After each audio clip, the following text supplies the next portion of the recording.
4.3, dividing polynomials. And the first thing we need to do in order to divide polynomials, you need to make sure you remember the steps for polynomial or for regular long division. So if I'm dividing 29,436 by 9, the 9 is called my divisor. I'm dividing by that. It goes on the outside of a division bar.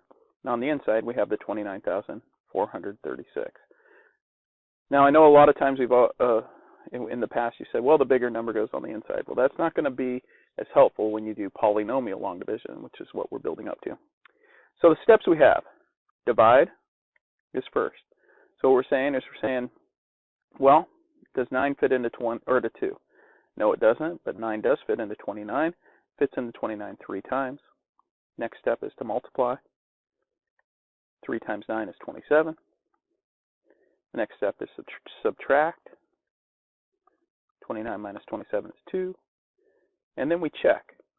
We look to see if 9 fits into that 2. It does not. And then, since it doesn't, we bring down. That's the last step.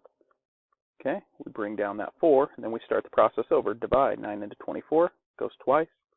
2 times 9 is 18. We subtract. That's 6. We check. 9 doesn't go into 6, so we bring down the 3. 9 goes into 63 7 times. 7 times 9, 63. We subtract. 0. 9 doesn't go into 0, so we bring down the 6. 9 goes into 6. 9 goes into 6 0 times. That's a 0 there. 0 times 9 is 0. We subtract. We get 6. And we bring down. Well, there's nothing left to bring down. Now, when you're in elementary school, they told you, well, you just put an R6, remainder 6. And then eventually they said, no, let's not do that, remainder 6. Let's actually put a decimal and start adding zeros and put a decimal up here, and we keep going that way. You can go on for quite a while.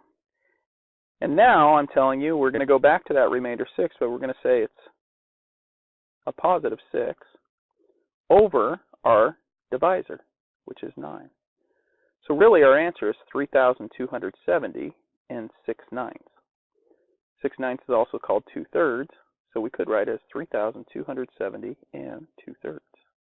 That is our exact answer. This piece where we put the remainder over the divisor is an important step. We use that when we do polynomial long division. These steps are helpful.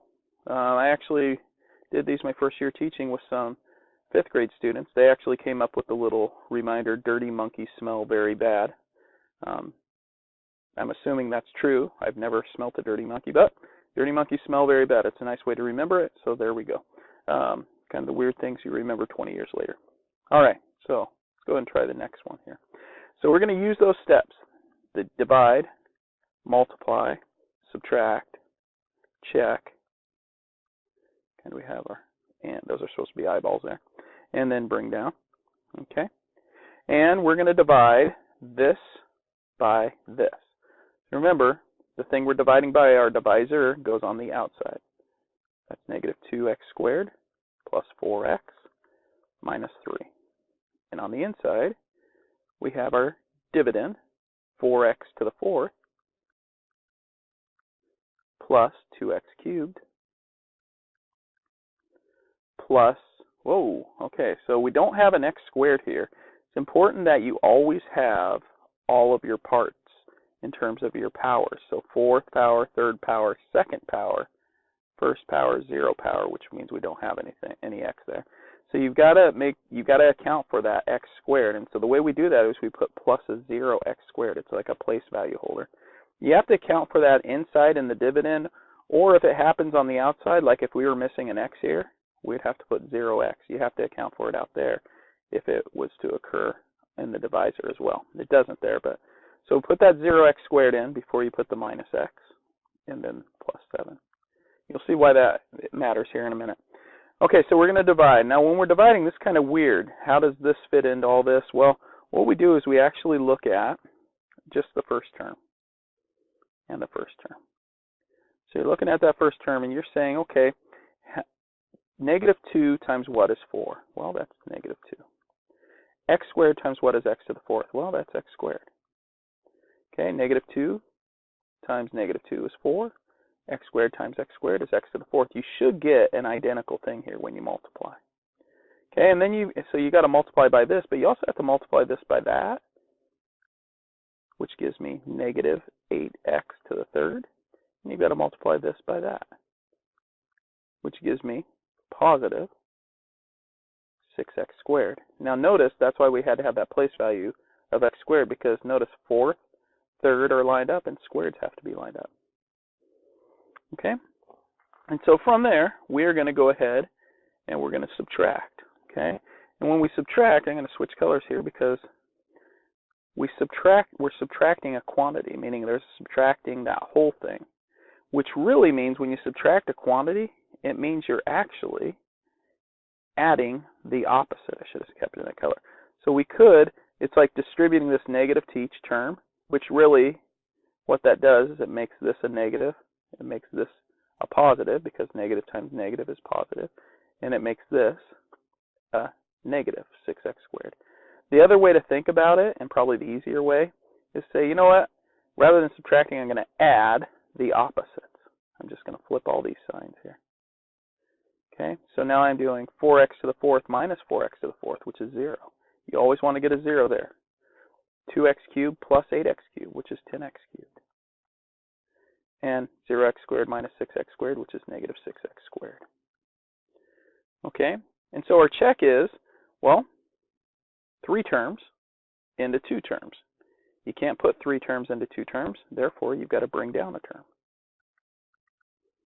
And now you start the process over again. It's just, this time, you're looking at negative 2x squared into 10x cubed. Or, another way to think about it, is what can you multiply negative 2 by to make positive 10?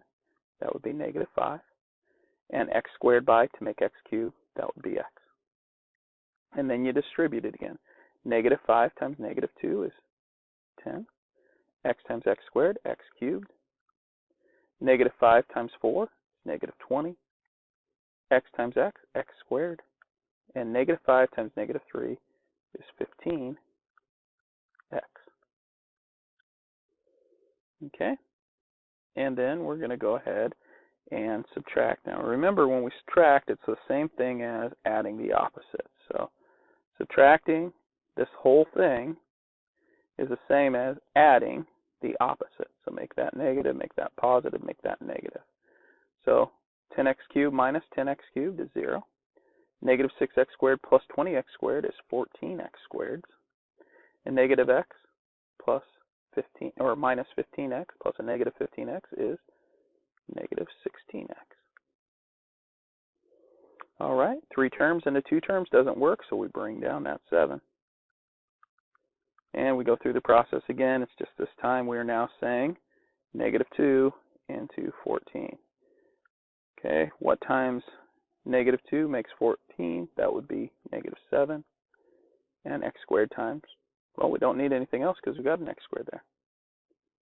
Okay, so negative 7 times negative 2 is 14. X squared. Negative 7 times 4x is negative 28x. And negative 7 times negative 3 is positive 21. Subtract, or in other words, add the opposite. So when we're subtracting, remember that's adding opposites. That makes 0 there. It gives me 12x here. And positive 7 plus negative 21, that's minus 14. And this piece, because 3 won't go into 2 and there's nothing to bring down, this becomes my remainder. Now this is a positive 12x, so we're going to say plus 12x minus 14. Actually, we're always going to make it plus, at least for now. And I'll explain how that can change in another lesson there. And then we put that all over our divisor. So on the bottom, negative 2x squared plus 4x minus 3. That is my solution there. Now later on down the road, we'll talk about how you can do some simplifying here. But that'll be another lesson as well. We can kind of clean that up possibly. Okay, so my answer, all said and done, negative 2x squared minus 5x minus 7 plus 12x minus 14 all over negative 2x squared plus 4x minus 3. I know it looks like a weird answer, but that's the answer. And really it's saying this thing, the quotient, that's the answer. This is the quotient. The quotient times the divisor, this thing, is equal to the dividend. My pen is not working there. All right, that's the dividend there. Let me see if I can fix my pen. Hold on a second. All right, I think I got it fixed. We're going to test. There we go. Okay, let's try that again.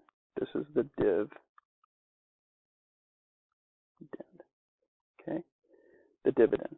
So we have the dividend, we have the divisor, and we have the quotient. Just some vocab there. All right, and it means the quotient times the divisor equals the dividend. Okay.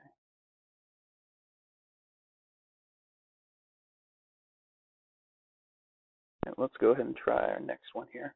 Now we've got some synthetic division we're going to do, and I've somehow got some highlighted marks on there. We're not going to worry about those though. Okay, so some synthetic division.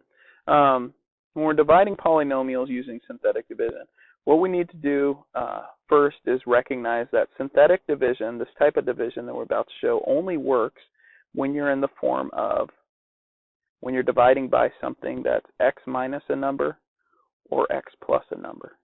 Okay, so x minus k or x plus k. It only works in that form. In other words, you can have x to the first power times a 1. So 1x to the first power. You can just see x. So for instance, x minus 3. We can use synthetic division for this. X plus 2. We can use synthetic division for this one. Okay? So you can't have any powers. Can't see any other powers next to x, and you can't have any coefficient in front of x other than 1s. Okay.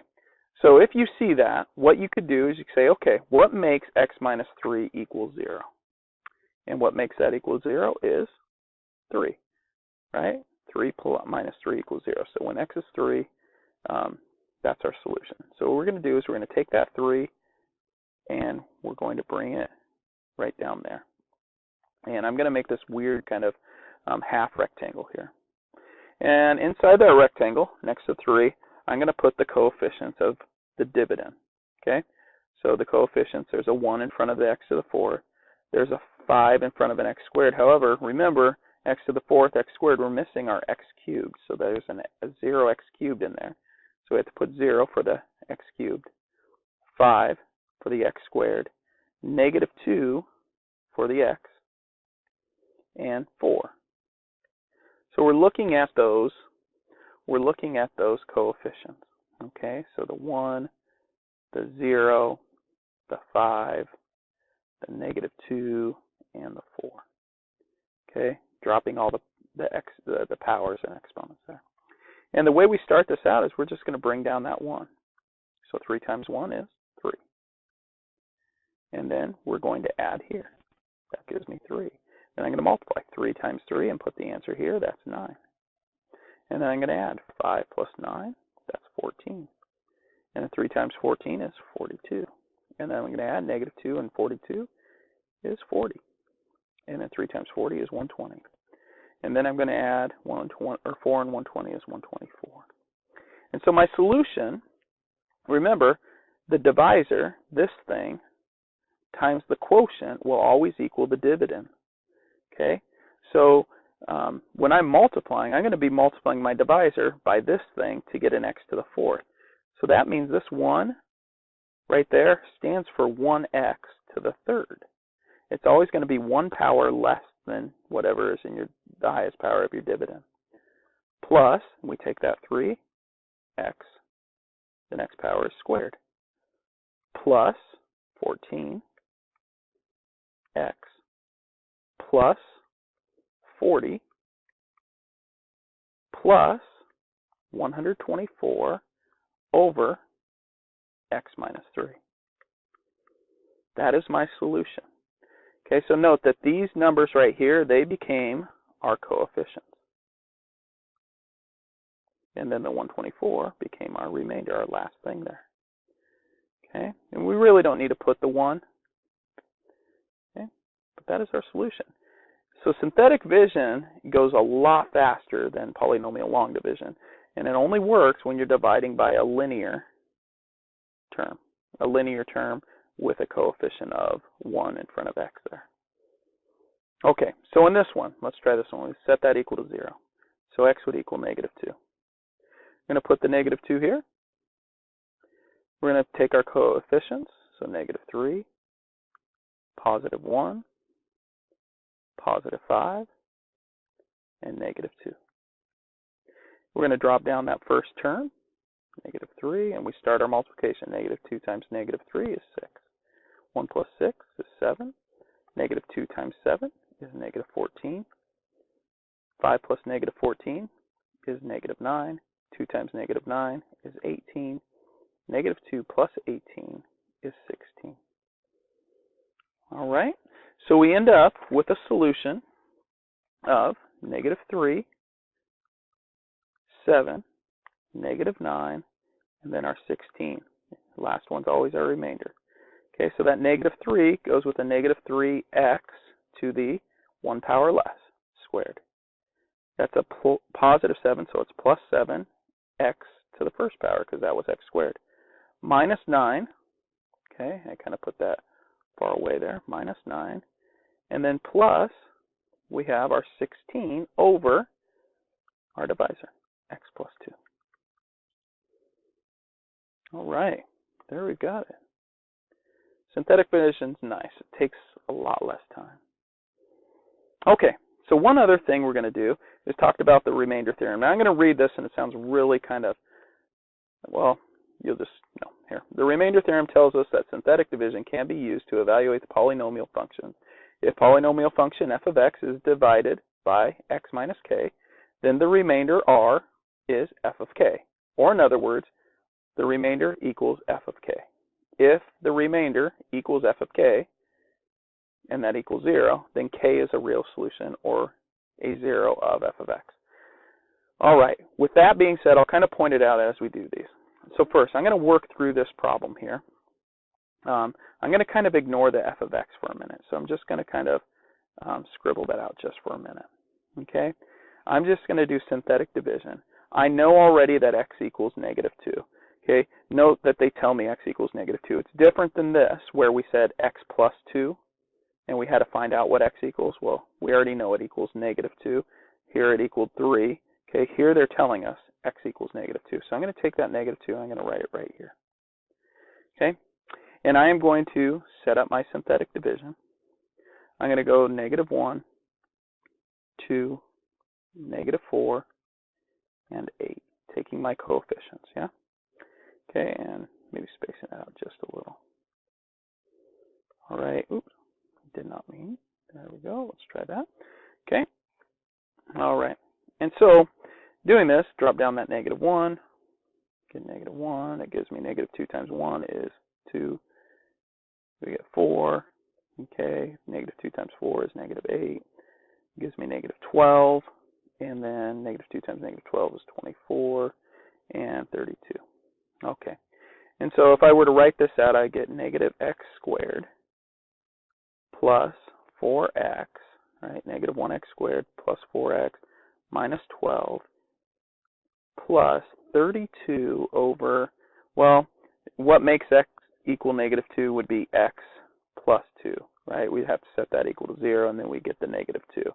So this would be x plus 2 here. Now really, they're not asking us to find the answer here, to use synthetic division to find a quotient. They're saying use synthetic division to evaluate the function for whatever x equals. So they're saying, hey, if x equals -2, use synthetic division to figure out what you would get when you plug 2 in for all of these things. In other words, they're saying use synthetic division to find out what, let me switch colors here, and I'll show how this goes together, what f of -2 equals. That's what they're saying. Saying, hey, if you put -2 in for x, right, that means you substitute -2 in here, and here, and here, okay? So I'm going to do that here. Okay, I'm doing it in a different way now, not the way they're asking us to. They're saying use synthetic division, which we just did, but I'm going to show where that answer comes from. So I'm going to actually put that -2 in. plus 2 times negative 2. Once again, this is not what they want you to do. I'm just showing you where our answer comes from in the synthetic division process. So if I do all this math, okay, and so I'm just focusing on the right-hand side here. So negative 2 cubed is negative 8. So I have negative 8 plus 2 times 4 minus, well, negative 4 times negative 2 is actually plus 8, and then plus another 8. Okay. And then doing another math, negative 8 is positive 8. 4 times 2 is 2 times 4 is 8, plus another 8. That's a lot of 8s. Holy moly. So we actually get 32. F of negative 2 is 32. Well, notice that 32 was our remainder. These are the same thing. So when we use synthetic division to evaluate for a given value of x, that is the remainder. And that's what the remainder theorem says. It tells you that synthetic division can be used to evaluate a polynomial. If f of x is divided by x minus k, here's our x minus k, here's our f of x, then the remainder r, here's our remainder, is f of k. Well, k, negative 2, okay, so here it is. We put that in. F of negative 2 is 32. Okay, or in other words, the remainder equals f of k, and that's what we just did there. Now, if the remainder is 0, then that means that this is a real solution, which is kind of why we like the remainder theorem in synthetic division. It helps us to deal with solving these and solving polynomials in the long run. That's kind of for another lesson, but I might expand it here. So negative 7, let's try this now. Let's actually use synthetic division for this one. So by the way, we didn't have to do all this on right here. Just need to use synthetic division. I'm going to do that here. So negative 7. Negative 7 goes out. Okay, we have our 1, our 9, our 11, our negative 21. Bring down that 1. I get negative 7 now. Negative 7 times 1. We add, we get 2. Negative 7 times 2 is negative 14. I get negative 3. Negative 7 times negative 3 is 21. Oop, there's 0. The last thing is always our remainder. That means this, negative 7, when I evaluate for negative 7, my remainder is 0. So f of negative 7 equals 0. What that tells me is negative 7 is a solution to this, which really, that means that, like if I were to write this out, here's what they want. Here's the answer to this problem. But to expand it, really this means, remember this is x plus 7. Okay? That's how we get the negative 7. We set it equal to 0 and solve. So that means x plus 7 times x squared, that's from this right here, plus 2x minus 3 equals this. Okay? And really, you could also say that equals f of x, or equals 0. And really, this can be factored right here. This actually factors to x plus 3, x minus 1. And this is x plus 7.